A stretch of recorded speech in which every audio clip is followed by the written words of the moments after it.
The regular meeting of the Police Conduct Oversight Commission Audit Subcommittee will now begin. Good afternoon. Welcome to the regular meeting of the Police Conduct Oversight Commission Audit Subcommittee for August 23rd, 2021. I'm Robert Jackson Pino, and I am the chair of this subcommittee. As we begin, I'll note for the record that this meeting has remote participation by members and city staff as authorized under Minnesota Statute Section 13D.021 due to the declared local public health emergency. This meeting will be recorded and posted to the city's website and YouTube channel as a means of increasing public access and transparency. This meeting is public and subject to the Minnesota Open Meeting Law. At this time, I will ask the clerk to call the roll so we can verify a quorum for this meeting. Commissioner Crockett. Here. Commissioner Sparks. Here. Chair Pino.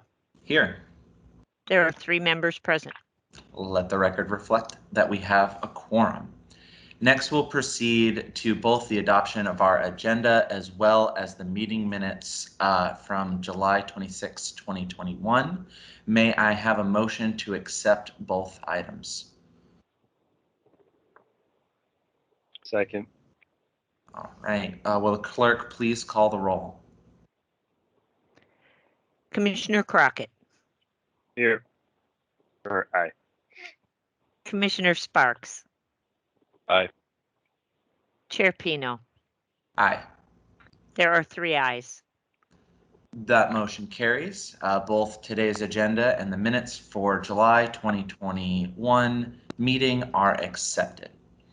Next order of business is the acceptance of public comments. I'll open the floor to invite comments from members of the community who are attending this meeting. We'll limit public comment to a period of no more than 2 minutes per speaker. And with that in mind, are there any members of the community present to address the commission? For those of you joining by phone, you may have to press *6 to unmute yourselves.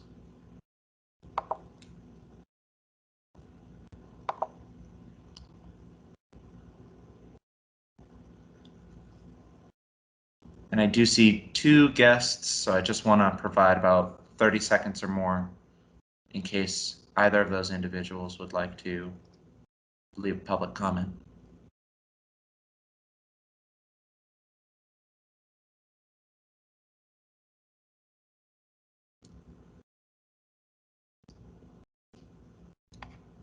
All right, hearing none, we will move on to our next item of business,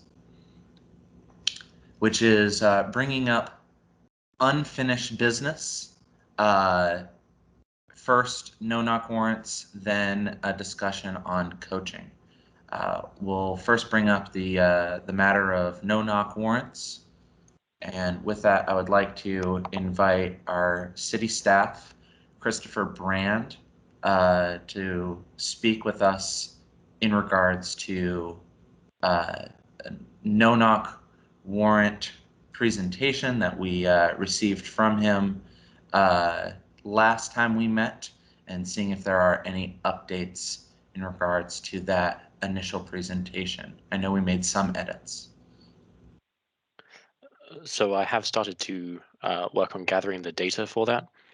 I can show you a little bit of it right now. My plan is to have this into a more presentable format before the main meeting. Am I able to share my screen? Give me 1 second here. No worries.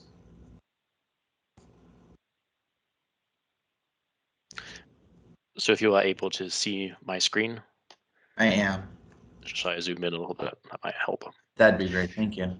Okay, so I looked at the search warrants that were no-knock search warrants that were conducted in the first quarter of 2020.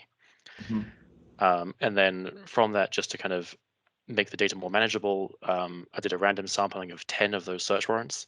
And then I've got the categories, which I believe cover the questions that we talked about, except for cost. I will have to get that data from MPD to kind of address that. Okay. If you look at the categories here, you can see the majority of these search warrants are in 4th precinct. We've got a couple from the 3rd precinct. One is from 2nd precinct, and then one was outside of Minneapolis. Mhm. I noted the type of case that was involved, just because it's shortening there. GIT is gang interdiction team. Sure. But most of the search warrants are for narcotics and firearms.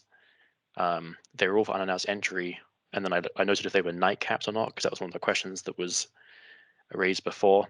So night caps would be outside of the hours of 7 a.m. to 8 p.m. Okay. And then I noted down the justification for SWAT team unannounced entry. In all cases, apart from one, it was listed as safety and preservation of evidence. In one case, it was listed as safety only. Out of this random sampling, there was only one instance where the named target of the warrant was not in the house. Mhm. In all of those samplings, evidence was recovered and no injuries were reported. Okay. So I wanted to make sure that these are covering the questions that you thought were important in the study. And then I will increase the sampling based on the dates that we discussed in the initial proposal. And then we had talked about capturing some of this information going forwards to see if any policy changes that had occurred in 2020 are making a difference. Yeah. Thank you for this. I really do appreciate being able to start to see some of this data coalesce. I'm interested in, you said you pulled 10 random search warrants from a total universe that you have. Yep, Do you so mind, just so that way we're refreshed on it, the exact source of the data, if it's not already obvious, but also, is there a way we can get summary statistics? You acknowledge there are a lot of 4th precinct. I would love to see a breakout of different precincts. Maybe just to, an overview of being able to wrap our heads around it, Okay, yeah, I mean, I could certainly express the data I had in the Excel sheet by precinct, and make it into some pie charts. For a large sampling of the data, I think that could be done as well. Mm-hmm. So just to take you through from the beginning there, I initially gathered the data using VisiNet, which is the dispatch system. Yep. So the SWAT team has a particular unit number. You can then search through a date range for the deployments of that squad or that unit. And then from that, I broke down the cases that had there were search warrant entries. There are times that they're deployed elsewhere. And then the kind of universe of data was 31 cases, and then that was reduced down to 10 using the randomizer. Yep. We've mentioned that website before. Yep. And as I said, this is just for the first quarter of 2020. Okay. The search warrants that I looked at were pulled from the police reporting system. I also read the police reports because some of the information is not contained in the warrant. So the warrant has, they call it page 5. It's not always page 5. It's just what they call it. That's an inventory of the evidence that was recovered. So the items taken from the property. That's really what you get back. So you get the basis of the warrant, and then within 10 days of the court, it's filed page 5, which says what was recovered. The questions that you had about, were any citizens injured, were any officers injured, those have to come from the police reports themselves. That's not public data. Yeah. So I had to consult the reports to go through those. And from the 10 that you randomly went through this process with, what was your experience on being able to associate the information in VisiNet with the police reporting system? Was there some educated guessing because they're two separate systems, or is there a reference to be able to make sure there's a one-to-one correlation every time for So you? certainly at some point there could be some inferences gained. I am looking for cases where it was search warrant deployments with the SWAT unit. Yeah. So it does depend on what is captured by the system when that's reported. As far as the references go, so when a dispatch number is assigned, that becomes the number in the police reporting system. Okay. So once a number is identified, the same number used in the dispatch system will be the same number used on the police reporting system. Okay. The only time that would maybe deviate a little bit is if for some reason another police report is created. Okay. No, it's good to know that they, whenever you're using multiple databases to synthesize some sort of information, I'm glad that there's at least some hard reference number, so that way we can connect the dots and we're not just saying we're guessing, based off of timestamps help and stuff like that. But having a reference number is nice. And you said that the original sample for an entire quarter for 2020 for Q1 was 31. I imagine so that will increase when we get to Q2, Q3 sort of areas. Do you have a sense of? I'm trying to think of barriers to productivity here. All of a sudden, if we have 1,000 cases that we're going through, that's going to be harder. Yeah, in very general terms, you're entirely right that quarter one has less search warrants. Being in Minnesota, search warrants are often based on trash pulls and investigations, and the weather doesn't help with that. Something else that we had discussed before would be to take an earlier sampling, because as we get beyond quarter one of 2020, with the pandemic hitting, with the murder of George Floyd, those really changed the police response. So I think we'd have to look at earlier data.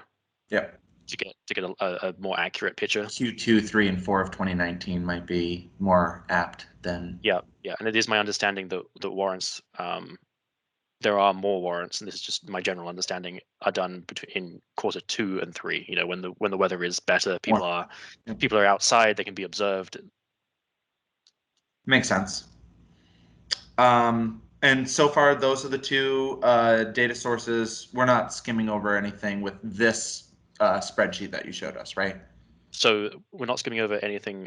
The other data source that we had briefly talked about is getting the search warrants from the court system. We talked about some of the barriers to doing that.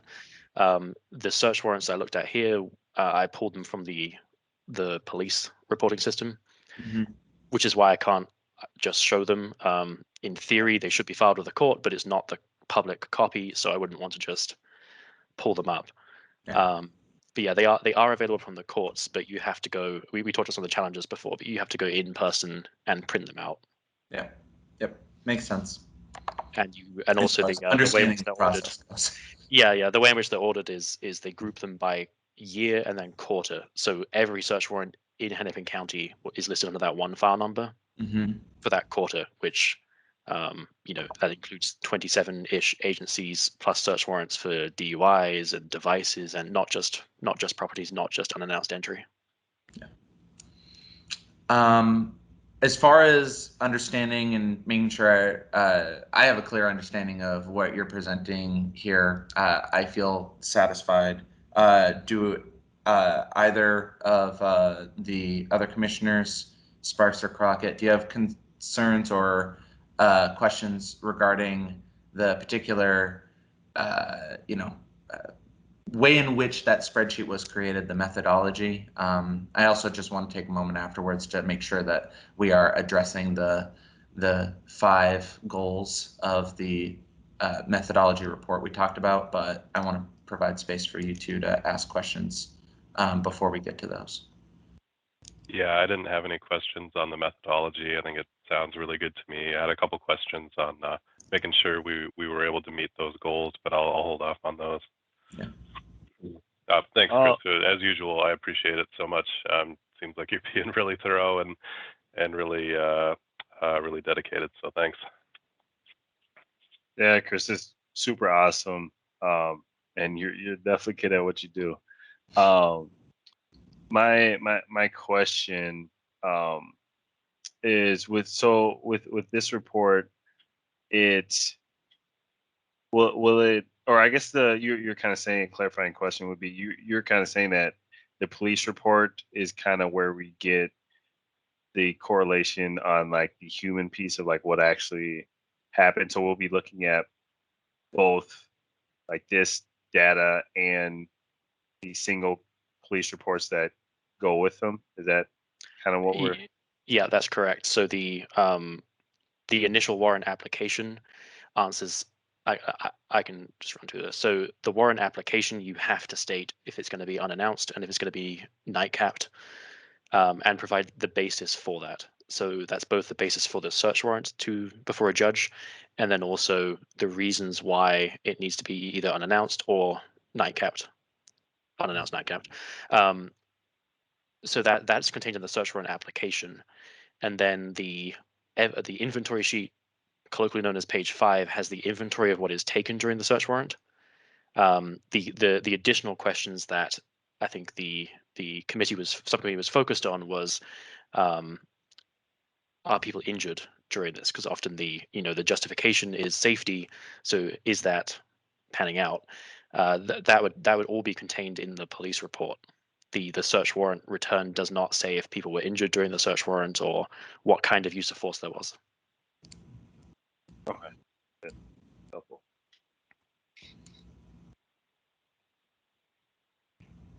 All right, and I think it's probably important for us to constantly be going back to those goals like we were talking about, and just making sure we're the types of information that we're being presented, even in this draft form, are reflecting the questions that we want answered, right?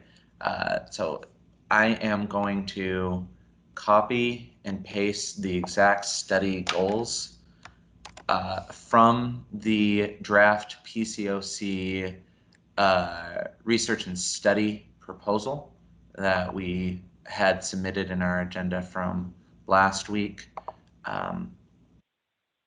Again, this was unedited, so I will be kind of ad lib drafting in the 2 others. We first wanted to study the reason no-knock search warrants are obtained. The main point we heard was preservation of evidence. We wanted to determine the success of no-knock search warrants from a law enforcement perspective. For example, felony crimes identified, target of warrant arrested. 3, we wanted to understand the health and safety impacts of members of the community and when law enforcement are executing no-knock search warrants, use of force injuries, for example. And then we had 2 additional points that I have written down here for essentially being comparing the financial costs,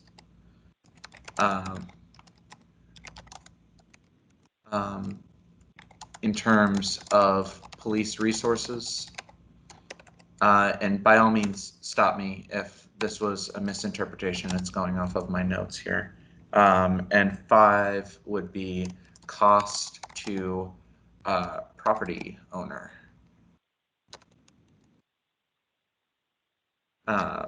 Could I just yeah. Could I just comment on a couple of those Yeah. things? So the law enforcement success perspective, I think, is going to be, there's a few different ways that could be quantified. One of which kind of goes beyond what we are looking at, but I just think it's worth mentioning. There are times where search warrants recover items which would be illegal, whether that's stolen firearms or it's in the possession of someone who shouldn't have firearms or narcotics. That doesn't always result in charges. Yeah.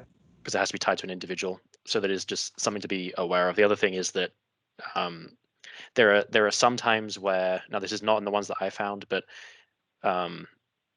not all drug crimes are necessarily felonies.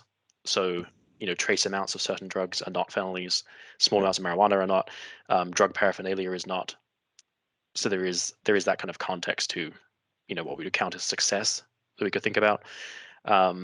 The one other thing is that for cost to the property owner, that data might be a little bit more difficult to gather. My thought process there is that the city probably isn't, if a search warrant is executed where it should be and evidence is recovered, the property owners aren't going to be coming to the city with a bill. Yeah.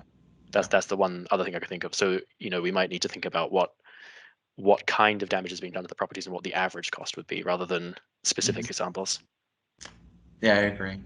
To the point about law enforcement success, correct me if I'm wrong.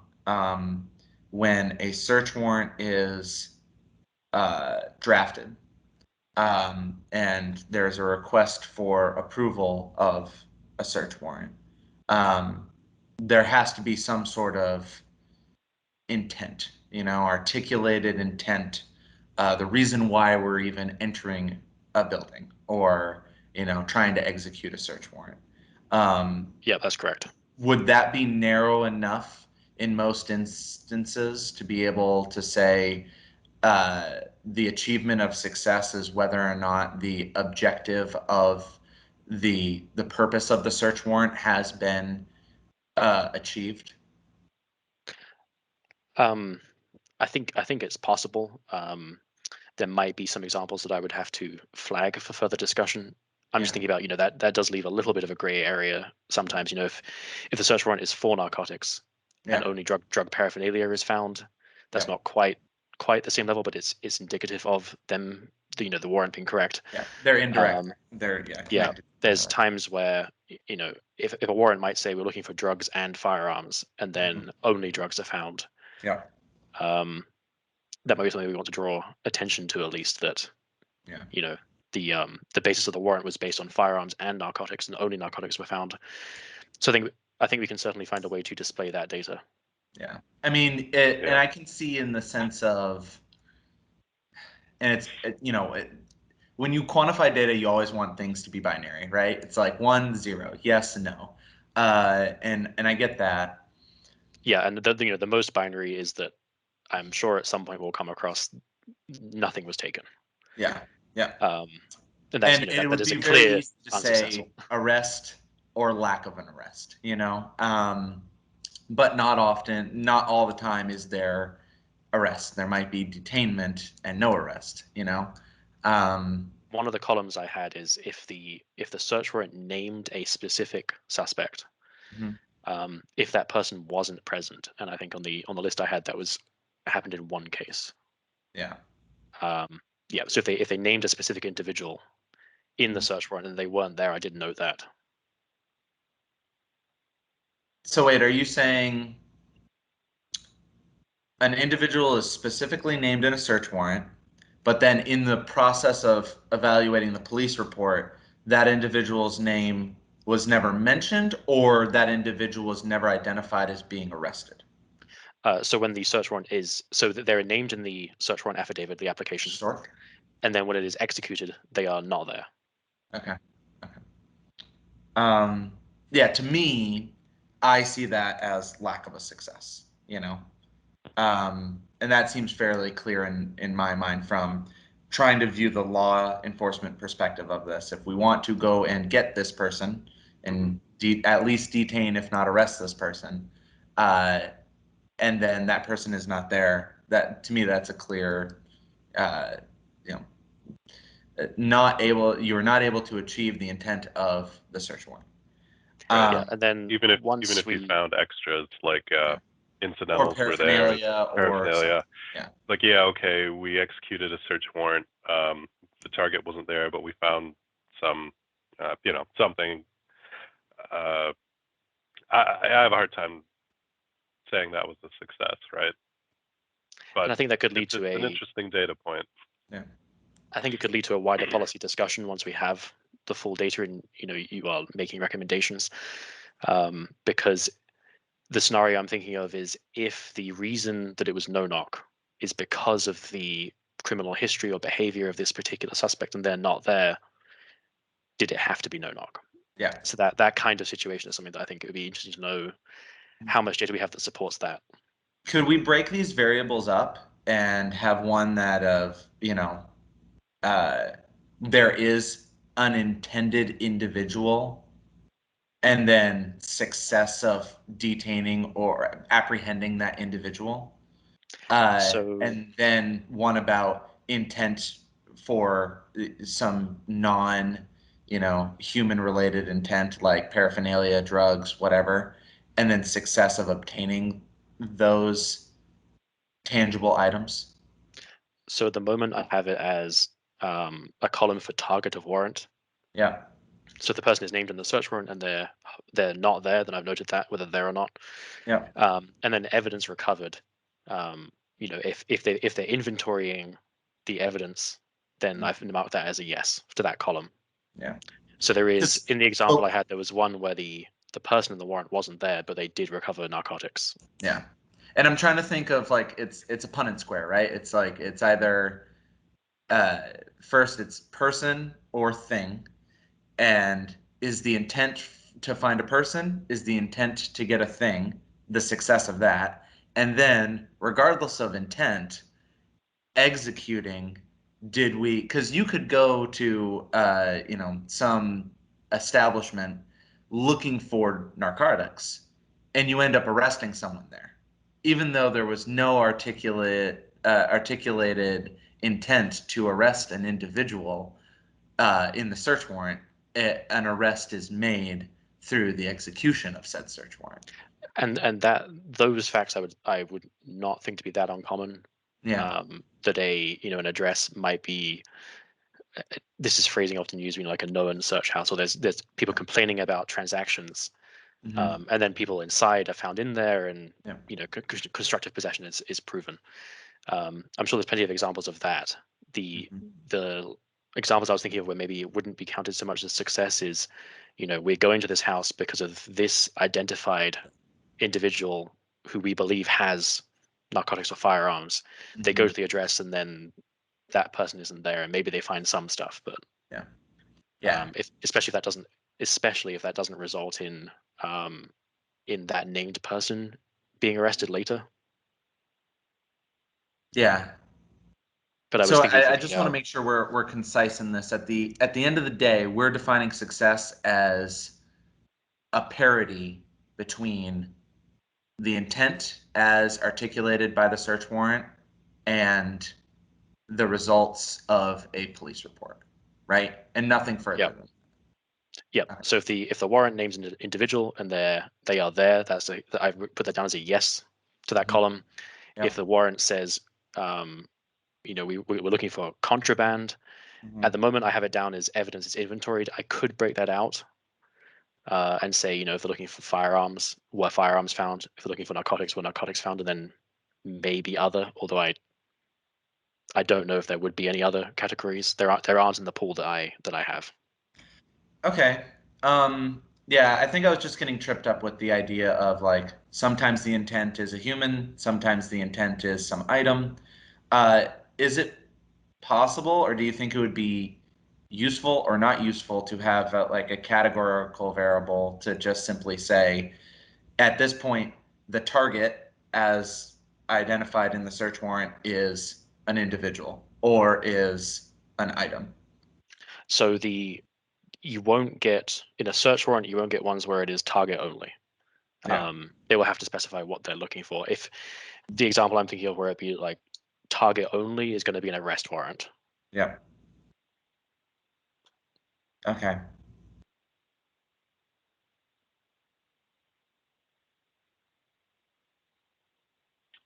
I'm trying to think.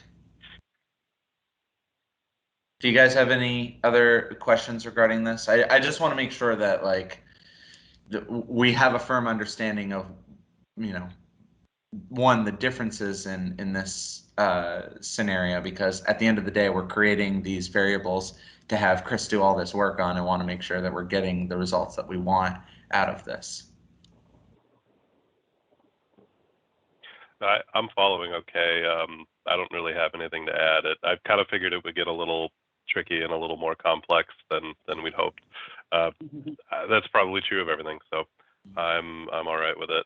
And then as Chris gathers more data, we can kind of process that and think about how we want to define success. We might have to alter that a little bit, certainly to make the report, the end report, more digestible by most people. But I think I'm with you so far. It makes sense. Okay, Jordan Crockett, how are you feeling? Yeah, just about the same.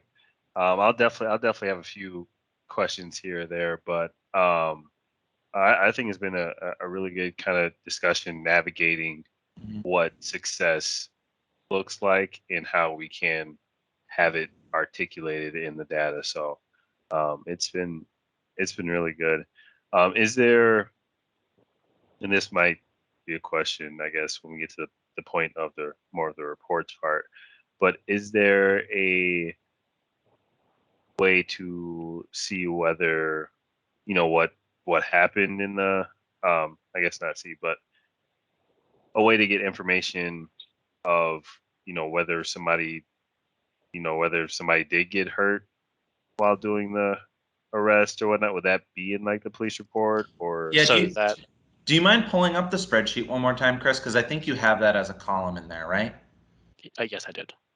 Oh, yeah. And while you're bringing that spreadsheet up, I think you mentioned an intricacy that I really didn't think about before, and I feel like we've just been running with the assumption of search warrants and not arrest warrants. And now that we've talked about the distinction between the two, are the sample of warrants that you've looked at all search warrants? And Yes, this data is only from search warrants. Okay. And do we need to have a conversation about whether or not no-knock search warrants are different than no-knock arrest warrants? So by their very nature, you know, an arrest warrant is very different to a search warrant. Yes. I think if we wanted to explore that as a possibility, then I would have to research more into how often that's done. You know, what I'm thinking in my mind is that quite often arrests are done on a what's called a PC pickup, not a warrant to breach a specific place. I think that, and you know, I would have to look at the data more to know this, but I'm also thinking that a lot of the time warrants are kind of go to a fugitive task force, and those are often collaborations between federal and state agencies. You know, it's not a Minneapolis. Okay. It's not Minneapolis police, so I'm not quite sure how that data would be reflected or what was available to us. And I just know if we're asking the question, eventually someone will ask the question as well. I want to make sure that if it is opening up a can of worms that is not within our scope of what we're interested in, we label that appropriately, of making sure that people will have the same concern of, well, what about when you're going to, you know, go arrest somebody? And that sort of explanation definitely needs to be part of our limiting our scope down to just search warrants. I'm fine if that's the case, because you've made a compelling argument there. I think. Well, I think it is worth. Task force makes it a completely different animal for us to be able to, you know, wrap our data heads around. I think we should look to see what data might be available on that. I can look into that. But I completely agree with you that yeah, that's, you know, it's been raised at this point. If the report is published and doesn't even say we have not, you know, we are only looking at search warrants, or, you know, it doesn't specify that, then that is a question that's going to come up. So yeah, I think we need to know if that's part of this or not early on and have an explanation for that. Yeah, I mean, again, if you could do a little bit more digging just to see what that sort of pathway would look like, great. So that way we can at least understand what we're dealing with and knowing what we're overlooking intentionally. Yeah, and Andrew was going to look into setting up a meeting with MPD about the costs part. You know, the basis of going through getting a search warrant. And then I think that is also a good time where we could, you know, pose that question of people who probably know more about how the search warrant process works, or the arrest warrant process works. Okay. Yeah, I had a question on that too, and it sounds like we just haven't gotten there yet. But right, what are the additional costs in procuring the warrant? Who is involved? How many people? For how many hours? How do we get that information? It sounds like that's hopefully forthcoming. Yeah, that's great to hear. I'm just looking through the goals that we put into the chat, making sure that each of those. Sorry to have you do it again. I'm just, I want to be able to compare them visually. Do you mind throwing that spreadsheet up there again one more time? Just seeing that each variable has a reason for being there, you know? Obviously, unannounced entry and night capped, those are self-explanatory. The justification clearly speaks to the reason, that first point of our goal. Target of warrant home, we were talking about that in terms of effectiveness. And then civilian and law enforcement injuries definitely touches on health and safety aspects. And I know you don't have that data right now, but just so that way we can have a conversation about it, should we add in a variable here and just leave it blank of like, well, are you thinking dollar values in terms of ideals here? I know we haven't had the practical conversations, but a variable of dollar values, of average dollar values in terms of impact by the owner, that number 5 financially, and then more itemized fiscal costs. I think I would defer to Commissioner Sparks, who had raised that as an idea. You know, my thought process was in these search warrants, you know, a battering ram is often used on a door. Mm-hmm. You know, that would be like property costs I can think of is looking at those. Yeah. But then if it was like the deployment of, you know, unannounced requires a SWAT team. SWAT team has X number of officers earning so much per hour with equipment, and you know, there could also be a financial cost of deploying the SWAT team calculated. And, so I'm just thinking each of them, you know, in my head, that spreadsheet should have a variable that says, you know, public or taxpayer cost, if we want to say it like in a more sleek way, but you know, public costs such as deployment, and then you would have property costs, but obviously, again, that starts to get a little bit more gray. We have to think about what the average cost of a door frame is, essentially. And then like, that's outside of my expertise. Yeah. And, you know, I'm sure we can come to a reasonable assumption of that, you know. Somebody could make the Home Depot trip and figure it out. As long as we have a justification as to why we come up with the number that we come up, I think that's fair enough. And obviously, it is an element to the understanding of where we're at with this. It's, you know, the entire study is not going to be based off of, you know, going to Lowe's or other home supply stores and understanding the cost of a door frame. But as long as we know at some point those types of variables are going to be in there, I'm comfortable, and I don't think I have any further questions unless either of you two do. Cool. No, I think it makes sense to try to, I don't know, we'll try to itemize things as best we can, and then we'll just kind of see what comes. It's going to depend on what data is available too. So. Okay, so in terms of next steps, I heard just looking into the differences of arrest warrants and search warrants in terms of no-knock or non-announced processes, along with the search, the discussions you were going to have about the fiscal impacts from the city's perspective. Also, looking at the sample size that we have, you mentioned Q1, and that would probably be better if we wanted to expand this to go backwards instead of forwards. And I think getting a sense of what Q2 and Q3 would look like, so that way we can have a comparison, is definitely a good idea. You know, of the pre-COVID and George Floyd, post-COVID and George Floyd groups. Would definitely make sense in my mind.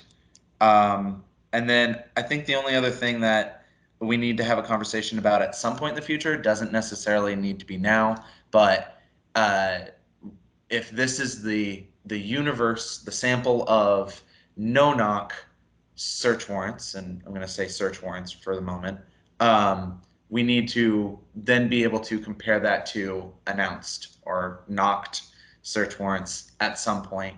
And so we need to be able to, compare apples to apples by these variables. That's definitely further along in the process. I want to make sure that we get this side of the no-knock understanding underway, and we get some summary data around that first before we get into the comparison aspect of it. But that's the pathway that I see us going down. Does that make sense for the other commissioners as well as for Chris?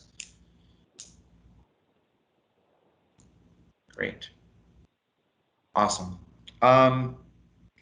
With that, I will table this discussion. We will continue to hear more from Chris. Thank you so much again at our next meeting. And I will move on now to, yep. Hello, this is Dave Bicking, and I'm wondering if I could just interject briefly on this subject. Right. And I'd be happy to. You got about 2 minutes, Mr. Bicking. Sure. Communities United Against Police Brutality has been suggesting a study more comprehensive than what you're doing for at least since 2014. I'm really glad you're doing this with the no-knock warrants, and it's probably beyond the scope of the PCOC to order something more comprehensive. But we've been concerned about search warrants and feel that the police department needs to keep probably contemporaneous records rather than go back and look like this at the justifications for the search warrant, how often the search warrants are approved by judges. We believe it's close to 100%. It's a rubber stamp. But then going back and looking at what is found, as you are doing there, because, and if things aren't found, of course, there's plenty of legitimate reasons the person isn't home. But if it turns out the person hasn't lived there for 5 years, or that they're at the wrong address, or that there is no evidence that these people ever had any drugs or had anything to do with this, that's important. The confidential, reliable informants are not. The confidential informants, less so, and the officers themselves oftentimes we believe are not entirely truthful in applying for these search warrants. It would be good to know how often the search warrants don't reveal what the officer said they had probable cause, because that's the standard, probable cause to believe that was there. I think you might be able to identify some problem officers, some problem units, maybe even a problem precinct in that way. So that's something we've been suggesting for a long time. After you do this with just the no-knock search warrants, depending on what you find, you may have reason to contact the Audit Committee, which has done some excellent audits of the police department. And this is an area we feel very strongly needs to be audited. Just a quick note on the cost. Actually, you can find some of that from the police department, because after they use a battering ram or whatever, they bring in a locksmith, they're boarding people or something like that to secure the property, and the property owner is charged for that. So the police department regularly bills people for the damage that they did, which, may be legitimate if the search warrant itself is legitimate. But those figures are there at least as a minimum cost of the damage that's done in terms of the search warrant, sometimes quite unnecessarily. My daughter's house, they battered through a door that was unlocked, that kind of stuff that goes on, and then called people in to board up the whole house at, exorbitant cost. So that's quite an important area as well. Thank you very much, Mr. Bicking. I appreciate you jumping in and providing a little bit of information and context for us on that. Chris, I see your hands raised. Do you want to say something? Yeah. So I just wanted to say that spreadsheet I will turn into something a bit more presentable, Yeah. send you this week in advance of the main committee meeting. Sure. And then to what Mr. Picking touched on, I think we could certainly look at doing a data request to the courts about the number of warrants that are approved versus not approved. I think that's a great question. And then as far as the cost goes, that might open up another avenue to research that. I am making the assumption that those bills go onto someone's property taxes as a special assessment. I could be wrong there, but that would certainly be a data pool that we could access if that's the case. Yeah, I mean, let's again, if it's something that you think is practical, let's look into it and see if it can be helpful in building up this data set. With that in mind, we're going to move on to our second discussion item on coaching. And I do believe the end result of our last meeting was we wanted to see a update of the coaching dashboard, or a dashboard that includes coaching as a response to complaints against officers. And I was wondering, either Chris, I don't know if Andrew's on. Chris, do you have an update for us on that dashboard? So I have been working on that dashboard with Andrew. Andrew's not here today. Yeah. Part of that is a meeting about doing some of those updates to the website. Okay. So it has been created. I think that there is some final testing it needs to go through, but I believe it is pretty much there. But looking at the historic data because of the lawsuit on coaching, nothing new. But I think Andrew would have to speak to a timeline on when that might be published. Okay, and I just want to make sure I want to pull out what you just said right there. Because of the lawsuit, are we not anticipating an update in terms of more relevant or more recent data than 2017? Oh, I don't know about the exact year, but my understanding is that this is historic data that we've been getting. So it's not going to come up to like last month, essentially. I do not believe so. Okay. Good to know. Hold on. I just want to make note of that.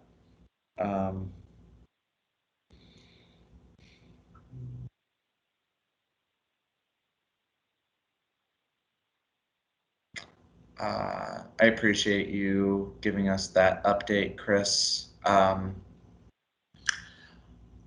that note, I know we've said that the dashboard is one of those critical tools that we want to look at to compare between intent of coaching, which we definitely have talked about at the full committee level through that presentation earlier in the year, and then practice. The whole point of the dashboard is to be able to better understand the practice. Is there, I guess I'll open the floor up to either one of the commissioners, talk about, given the conversation that we just heard from Chris, that the dashboard is, it's close to being developed. It's obviously not here yet, but even when it is presented, it's probably not going to be, this year's information. What are your thoughts? How do we continue to move this forward in a way that is productive? And I will yield the floor to either of you to, share ideas about that.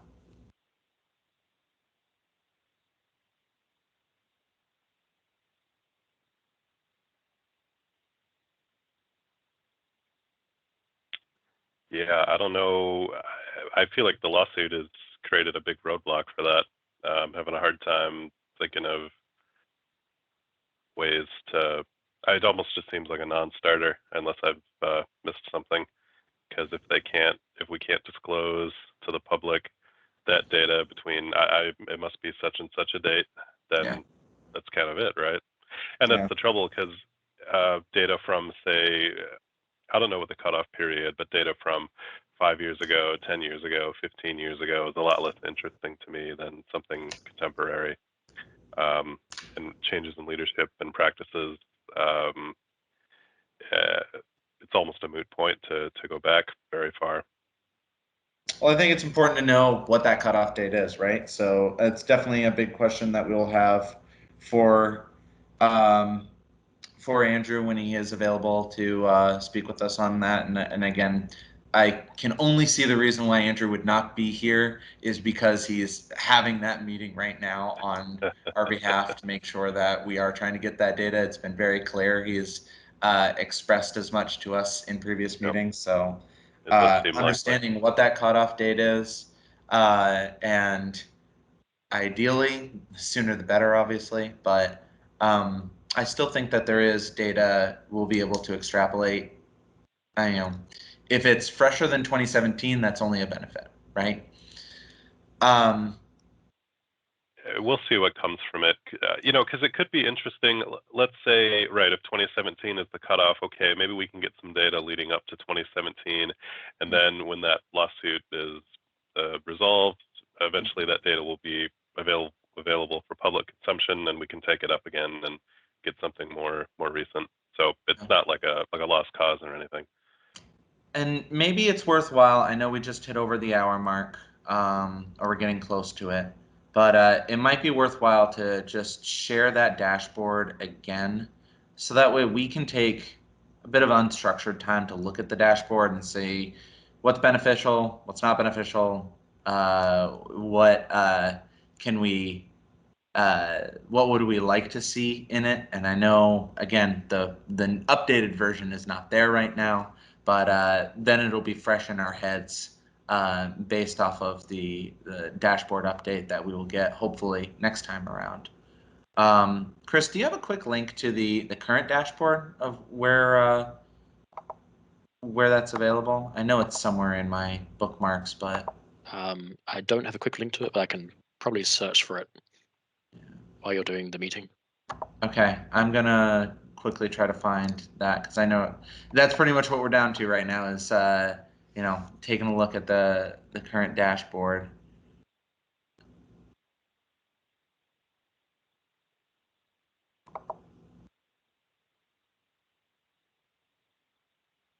I think it's the stops dashboard. Is that correct? Is that the correct title of it?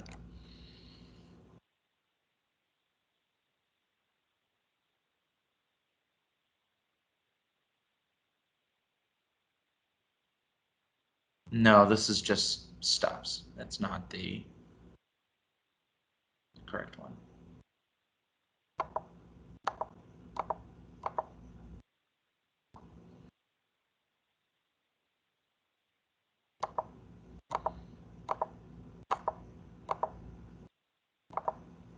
The link that I just sent has a coaching tab.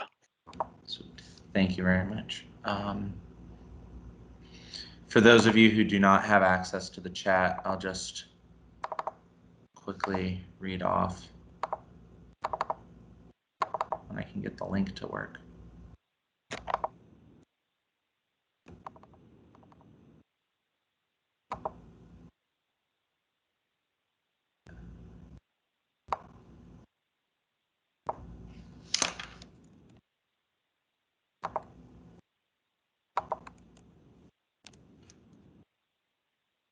So for those of you who don't have access to that chat, this is the Office of Police Conduct Review data dashboard. It is within the data source section of the Minneapolis mn.gov website, government data source, and it's the Office of Police Conduct Review data portal. As Chris mentions, there's a coaching tab within that portal. And as we can see, and we've talked about this in previous meetings, there is, and I think you guys are seeing the same thing I'm seeing. There's a pie chart, like a blue and orange pie chart off on the right, and then there's a line graph of total cases over time that were sent to coaching. Are you guys seeing the same thing that I am? Okay, cool. As far as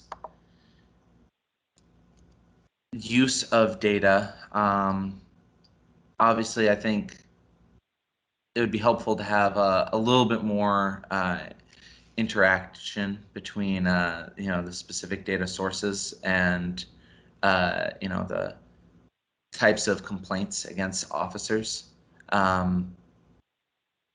Being able to say, is this a vehicle violation that ended up in coaching? Is it misuse of improper language that goes to coaching, that sort of thing, and being able to see that displayed in either some sort of pie chart form or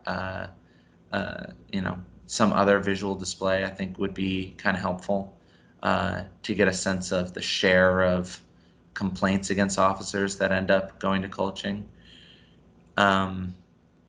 As well as, I think we've talked about this a lot, the discipline matrix and the categorization of the complaint against the officer and where that would lay on the discipline matrix, and coaching by definition is within a particular area of the discipline matrix. To see how often those compare, I think those are probably the two things that I would see would help provide a little bit more richness of the data set here. What about either of you two with about 5 minutes left? Are there other areas in which you think this visual could be improved upon?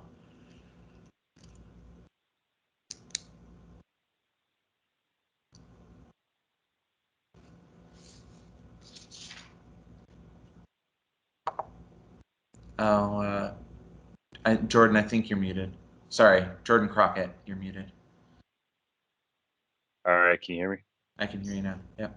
Okay, cool. Quick question. Yeah. With the pie chart, is that just like complaints and then after the complaints, whether it's coached or not? Officer not So, coached. to my understanding, this is looking at complaints coming in, and if they have been received by OPCR, then within the status of the officer was coached or not, and that not could mean there is some other discipline that is happening, and it could mean that there was no merit and therefore did not even need coaching. This is just looking at was there coaching that was a decision that was rendered through this complaint process, and the officer was coached. Chris, am I correct in that interpretation of this dashboard?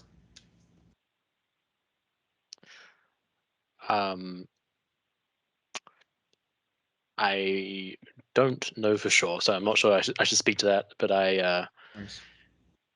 yeah, I'm not quite sure what the data set is for the officer not coached section. Yeah, and it would be good to see. I think another point in that is not coached is vague, and so even if given the terminology that it is discipline, like how if discipline is within that pie chart of officer not coached, I would love to see a share that is discipline. Yeah, and I think that is something that should be better reflected in any new dashboards going forwards, is to better explain that this is one where a problem was identified and it was coached or it wasn't coached, or this pie chart here doesn't really go into any details, as you say.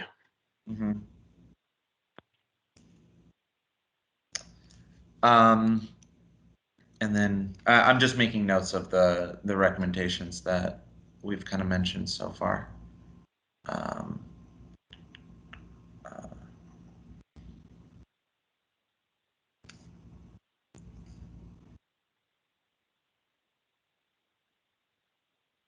And by all means, while I'm making these notes, if someone has something else that they want to mention about this process of the commissioners or staff, you're more than welcome to jump in. I fully recognize anybody who wants to speak right now.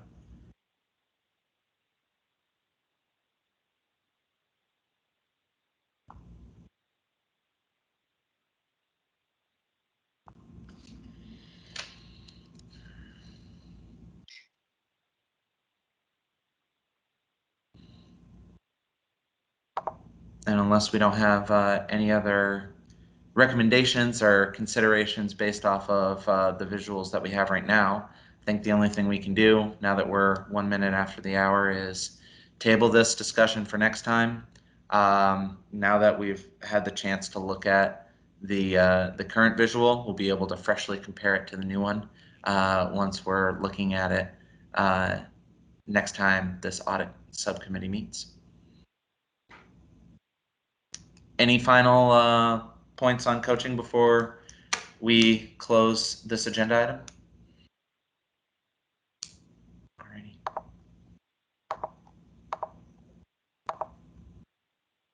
And with that, we've concluded all items on our agenda for this meeting. Seeing no further business to come before us and without objection, I will declare this meeting adjourned. Thank you everybody for showing up. Thanks, and I'll everyone. see you at the next full committee meeting of the PCOC.